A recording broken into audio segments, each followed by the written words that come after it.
یہودی جن کے نصیب میں، جن کی قسمت میں اللہ تبارک و تعالیٰ نے کہا ضربت علیہم الذلہ والمسکنہ، ان کے اوپر ذلت، رسوائی مسلط کر دی گئی ہے، وہ ہمیشہ ذلیل و خوار اور رسوا ہوتے رہیں گے۔ آج بھی فلسطین کے علاقے میں یہ آباد ہیں، مسلمانوں کے مکان اور زمین کے اوپر، جائیداد کے اوپر قبضہ کر کے، مسلمانوں سے خالی کرا کر کے، اور پھر مسلمانوں ہی کے اوپر حملہ کرتے رہتے ہیں۔ آخر یہودی کیوں حملہ کرتا ہے مسلمانوں کے اوپر جبکہ اس نے قبضہ کیا؟ وجہ ہے، آپ کو معلوم ہے ہمارا دیش بھارت ایک تھا، بھارت، پاکستان، بنگلہ دیش بہت بڑا ملک تھا۔ انگریز بہادر نے جاتے جاتے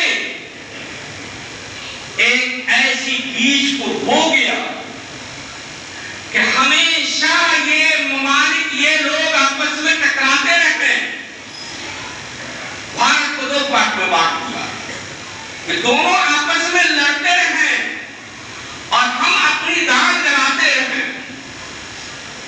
ہم اپنا ورچسو اب طاقت کے بل پہ تو نہیں قائم کر سکتے ہیں، اب تو بھارت پہ قبضہ نہیں رکھ سکتے ہیں، لیکن سیاسی طور پہ، ذہنی طور پہ یہاں کے لوگوں کو ہمیشہ لڑاتے رہنا ہے اور اپنی حکومت کو، اپنی بات کو منواتے رہنا ہے۔ اسی مقصد سے اس ملک کو دو پارٹ میں بانٹ دیا۔ ایسے ہی عرب ممالک کے اوپر اپنا قبضہ رکھنے کے لیے اس نے یہودیوں کو وہاں آباد کیا۔ اب یہ یہودی یورپی ممالک کے، امریکہ کے زر خرید غلام ہیں۔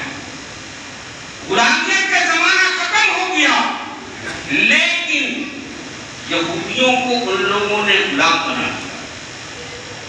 جب چاہتا ہے کسی بات کے اوپر مسلمانوں پہ اٹیک کرانے کا، مسلمانوں پہ حملہ کرنے کا، یہودیوں کو حکم دیتا ہے، یہودی وہ کام کر دیتا ہے۔ جب روکتا ہے وہ رک جاتا ہے، اور اللہ تعالیٰ نے ایسی ذلت ان کے اوپر مسلط کیا کہ اپنے من سے آج بھی وہ کچھ نہیں کر سکتا ہے۔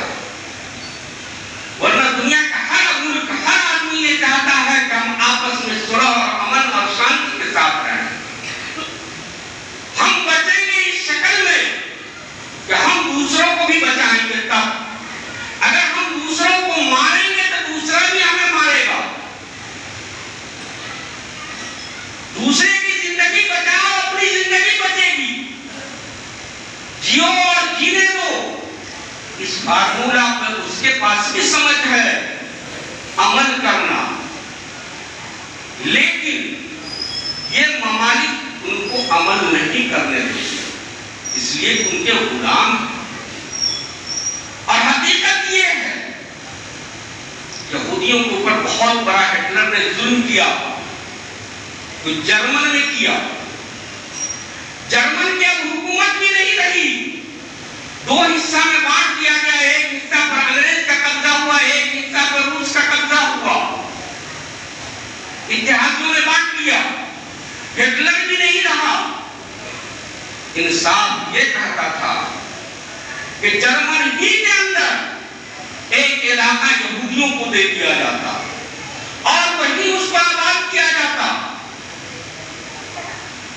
مہاتما گاندھی نے یہی کہا تھا، اس زمانے میں اپنے اخبار ہریجن کے اندر پورا لکھا، اور اس نے کہا ظلم ہوا جرمن میں، ہٹلر نے کیا۔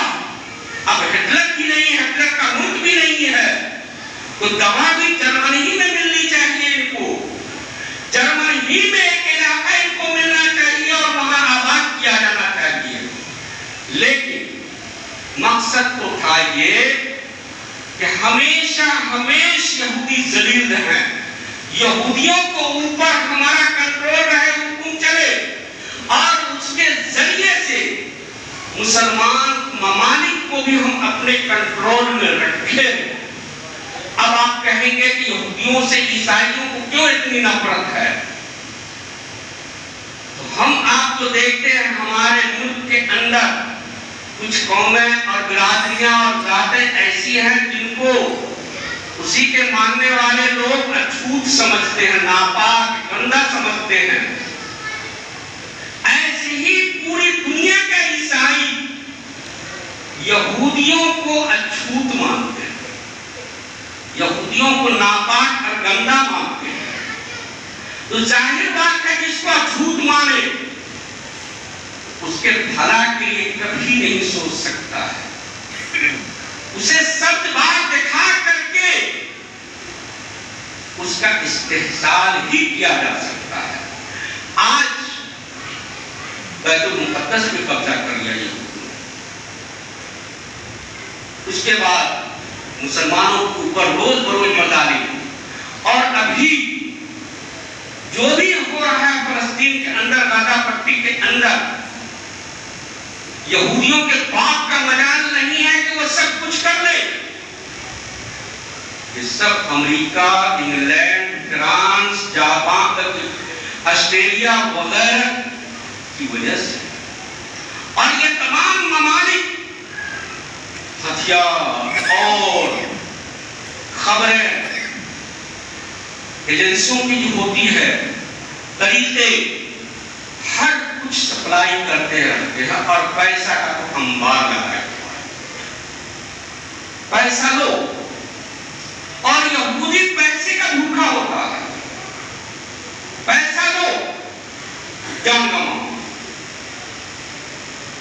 نتیجہ یہ ہے کہ آج مسلمانوں کے اوپر، اس علاقے کے مسلمانوں کے اوپر زندگی کو دوبھر کر رکھا ہے۔ یہودی نہیں، یہ ممالک، پچھمی ممالک، اور یہودی کی زندگی کو بھی دوبھر کر رکھا ہے، اس لیے کہ یہ تمام کے تمام ممالک کے لوگ یہودیوں کو اچھوت مانتے ہیں، اچھوت جانتے ہیں۔ ہم آپ دور ہیں، نہیں جانتے ہیں، جو لوگ پڑھتے ہیں تاریخ کو اور باتوں کو وہ جانتے ہیں، لیکن ہم تو اپنے علاقے کے غیر مسلموں کو جانتے ہیں کہ چھوت اور اچھوت کیا ہوتا ہے، اچھوت کو لوگ کیسے سمجھتے ہیں۔ ایسے ہی دنیا کے یہودیوں کو بھی عیسائی لوگ اچھوت سمجھتے ہیں۔ آج غزہ میں جو ہو رہا ہے، مسلمان پریشان حال ہے، ضرورت اس بات کی ہے، ہم کچھ نہیں کر سکتے ہیں، صرف دعا کر سکتے ہیں۔ ہم دعا کریں کہ اللہ تبارک و تعالی ان بے کس مسلمانوں کے اوپر رحم کرے، مجبور مسلمانوں کے اوپر رحم کرے، جن کے اوپر امریکہ، آسٹریلیا، فرانس وغیرہ نے جنگ کو تھوپ دیا ہے، اور جن کا جینا بالکل دوبھر کر دیا ہے۔ اللہ تبارک و تعالیٰ ان کے اوپر رحم و کرم کرے، اور دشمنوں کو اللہ تبارک و تعالیٰ شکست باش عطا کرے۔ آج دعا کرنے کی زیادہ ضرورت ہے۔ اللہ تبارک و تعالیٰ ہم گنہگاروں کی دعا کو قبول کرے، آمین۔ ایک بات ساتھی اور آپ لوگوں سے